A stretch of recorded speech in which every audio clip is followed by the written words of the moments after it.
మనలో చాలామందికి అరుణాచలం వెళ్ళాలనే డ్రీమ్ ఉంటుంది. బట్ ఎట్లా ప్లాన్ చేయాలి, ఎలా వెళ్ళాలి, అక్కడ ఎలా ఉంటుంది అని ఇట్లా చాలా డౌట్స్ ఉంటాయి.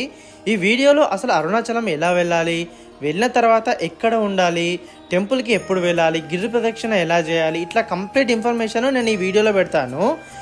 మీరు అస్సలు స్కిప్ చేయకుండా చూడండి కంప్లీట్గా. అయితే మనం హైదరాబాద్ నుంచి వెళ్ళాలి కదా. అయితే కాచిగూడ టు తిరువణమలైకి వెళ్ళాలంటే 2 ట్రైన్సే ఉంటాయి ఇక్కడ. అయితే ఒకటేమో కాచిగూడ టు మదురై, ఇది ఓన్లీ మండేనే ఉంటుంది. ఇంకొకటి ఏమో ఓఖా టు మదురై, ఇది ఓన్లీ వెడ్నెస్డేనే ఉంటుంది.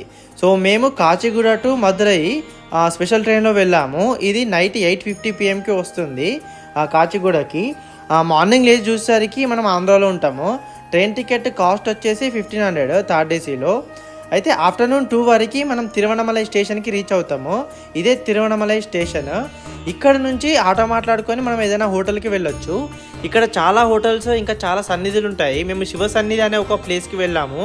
ఇక్కడ ఫ్రీ ఫుడ్ కూడా పెడుతున్నారు ఇక్కడ కింద. అండ్ వీళ్ళ దగ్గర రూమ్స్ కూడా అవైలబుల్గా ఉన్నాయి. Each one 400 rupees. సో మేము ఇంకా కొంచెం రెస్ట్ తీసుకొని ఫ్రెష్ అప్ అయిపోయి టెంపుల్కి అయితే వెళ్ళినాము. ఇక్కడ లోకల్ ఆటోస్ ఎక్కువ ఛార్జ్ చేస్తారు, బట్ మనం తగ్గించి అంటే మాట్లాడేసి వెళ్ళాలి ఆటో వాళ్ళతో. ఇదే అరుణాచలేశ్వర ఆలయము. ఈ టెంపుల్కి చాలా హిస్టరీ ఉంది. ఈ టెంపుల్ హిస్టరీ గురించి నేను కంప్లీట్గా ఒక వీడియో చేసి పెట్టాను, వెళ్ళి చూడండి. ఇది టెంపుల్ స్టార్టింగ్లో చూడండి ఎలా ఉందో. ఇది దాటి ముందుకు వెళ్తే మనకి దాదాపు 217 అడుగుల ఎత్తులో ఒక పెద్ద గోపురం కనిపిస్తుంది. దీన్ని 1509లో శ్రీకృష్ణ దేవరాయల వారు కట్టించారంట. ఇదే మెయిన్ గోపురము. దీన్నే రాజగోపురం అని కూడా పిలుస్తారు. ఇది తూర్పు దిక్కున ఉంటుంది. ఇప్పుడు మనం టెంపుల్ లోపలికి వెళ్తున్నాము. చూడండి ఎలా ఉందో టెంపుల్. వెనకాల ఇంకా గుట్ట కూడా కనిపిస్తుంది, అరుణాచలం గుట్ట. అయితే మనం గుడి లోపల ఉన్న అగ్నిలింగం దగ్గరికి వెళ్ళక ముందు చాలా టెంపుల్స్ ఉంటాయి మనకి. సో అవన్నీ దర్శనం చేసుకొని వెళ్ళాలి మనం టెంపుల్ లోపలికి. ఫస్ట్ మనకి కనిపించే టెంపుల్ సుబ్రహ్మణ్య స్వామి టెంపుల్. ఈ టెంపుల్లో కుమారస్వామి ఉంటారు. సో ఈ సుబ్రహ్మణ్య స్వామి టెంపుల్లో దర్శనం అయ్యాక ఈ ఆలయం పక్కనే మనకి ఒక కోనేరు కూడా కనిపిస్తుంది. దీన్నే శివగంగా తీర్థం అని కూడా పిలుస్తారు. ఈ కోనేరు లోపలికి అయితే ఎవరిని వెళ్ళనివ్వట్లేదు ఇప్పుడు. ఈ కోనేరు పక్కనే ఒక టెంపుల్ కూడా ఉంది. ఇది కూడా చాలా బాగుంది. ఈ కోనేరుకి ఆపోజిట్లో అంటే మనకి రైట్ సైడ్లో 1000 స్తంభాల మండపం కనిపిస్తుంది. ఈ మండపాన్ని శ్రీకృష్ణదేవరాయల వారు ప్రజలకి ఏమైనా వరదలు కానీ తుఫాన్లు కానీ వచ్చినప్పుడు ప్రజలందరూ ఇక్కడ ఉండొచ్చు అని కట్టించారంట. ఇక్కడ లోపల చాలా ప్లేస్ ఉంది. ఇక్కడ లోపల చాలా ఫొటోస్ కూడా పెట్టారు. ఇందులో నాట్యానికి సంబంధించిన పోజెస్ ఇంకా నాట్యం గురించి చాలా ఇన్ఫర్మేషన్ ఉంది. 1000 పిల్లర్స్ మండపం దాటిన తర్వాత మనకి ఒక నంది కనిపిస్తుంది. దీన్ని బల్లాల మహారాజు గారు ప్రతిష్ఠించారంట. అట్లనే ఇక్కడ పాతాళలింగం అనే టెంపుల్ కూడా ఉంది. ఇది కొంచెం కిందికని ఉంటది. లోపల శివలింగం కూడా ఉంది చూడండి. నెక్స్ట్ మనం బల్లాల గోపురం దాటి వెళ్ళాలి. అది దాటి వెళ్ళిన తర్వాత మనకి లెఫ్ట్ సైడ్ లో బ్రహ్మతీర్థం అనే ఒక కోనేరు కనిపిస్తుంది. ఇక్కడికి కూడా అలో చేయట్లేదు. ఇంకా ఇక్కడ చాలా టెంపుల్స్ ఉన్నాయి. ఇవన్నీ దర్శించుకొని ఇంకా కొంచెం లోపలికి వెళ్తే వినాయకుని టెంపుల్ కూడా ఉంది. మనకి ఇవన్నీ టెంపుల్స్ తిరిగే వరకే 1 hour పడుతుంది. మనకి ఇక్కడ టెంపుల్ లోపలికి వెళ్ళేటప్పుడు లెఫ్ట్ సైడ్లో ఒక బాక్స్ కనిపిస్తుంది.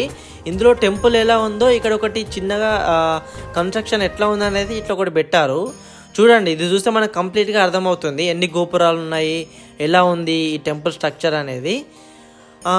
ఇంకా ఫైనల్గా మనం టెంపుల్ లోపలికి వెళ్ళాలి. లోపల అగ్నిలింగము మరియు అమ్మవారి టెంపుల్ ఉంటాయి. ఇక్కడ దర్శనం చేసుకొని బయటికి రావాలి. లోపల వీడియోస్ అయితే అస్సలు తీయనియరు. ఇక మనం లోపలికి వెళ్ళి అగ్నిలింగం అమ్మవారిని దర్శనం చేసుకొని ఇంకా బయటికి వచ్చేయాలి. అయితే మనం లోపలికి వెళ్ళినప్పుడు కొంచెం వేడిగా అనిపిస్తుంది. ఇప్పుడు సాధారణంగా మనం బయట టెంపుల్స్కి వెళ్ళినప్పుడు నార్మల్గా ఉంది కదా, మనం అగ్నిలింగం దగ్గరికి వెళ్ళినప్పుడు కొంచెం ఉక్కపోతగా అనిపిస్తుంది, వేడిగా అనిపిస్తుంది. అది అగ్నిలింగం వల్ల అంటుంటారు. ఇంకా ఈ టెంపుల్ నైట్ టైంలో అయితే చాలా పీస్ఫుల్గా ఉంది. చాలామంది జనాలు వస్తున్నారు ఎక్కడి నుంచో, వేరే దేశాల నుంచి కూడా ఫారినర్స్ వస్తున్నారు చూడండి. అయితే దర్శనం అయ్యాక మేము ఇంకా గిరి ప్రదక్షిణ చేయడం స్టార్ట్ చేశాము. ఫస్ట్ దీపాలు కర్పూరం తీసుకొని టెంపుల్ ముందు నుంచి స్టార్ట్ చేయాలి గిరి ప్రదక్షిణ. ఈ గిరి ప్రదక్షిణ అనేది మొత్తం 14 kilometers ఉంటుంది. గిరి ప్రదక్షిణ అంటే గిరి చుట్టూ తిరగడము. అయితే మనం గిరి ప్రదక్షిణ చేసేటప్పుడు మనకి అష్టలింగాలు కనిపిస్తాయి. అవన్నీ దర్శించుకుంటూ వెళ్ళాలి. అష్టలింగాలలో ఇంద్రలింగం, అగ్నిలింగం, యమలింగం, నైరుతి లింగము, వరుణలింగము, వాయులింగము, ఇంకా కుబేరలింగము, ఈశాన్యలింగము, ఇలా అన్ని లింగాలను దర్శనం చేసుకుంటూ వెళ్ళాలి. మధ్యలో మనకి చంద్రలింగము ఇంకా సూర్యలింగాలు కూడా కనిపిస్తాయి. ఇంకా మనకి ఇట్లా చాలా టెంపుల్స్ కూడా కనిపిస్తాయి.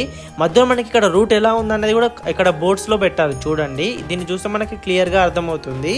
సో అట్లా మనం అన్ని దర్శనం చేసుకుంటూ వెళ్ళాలి.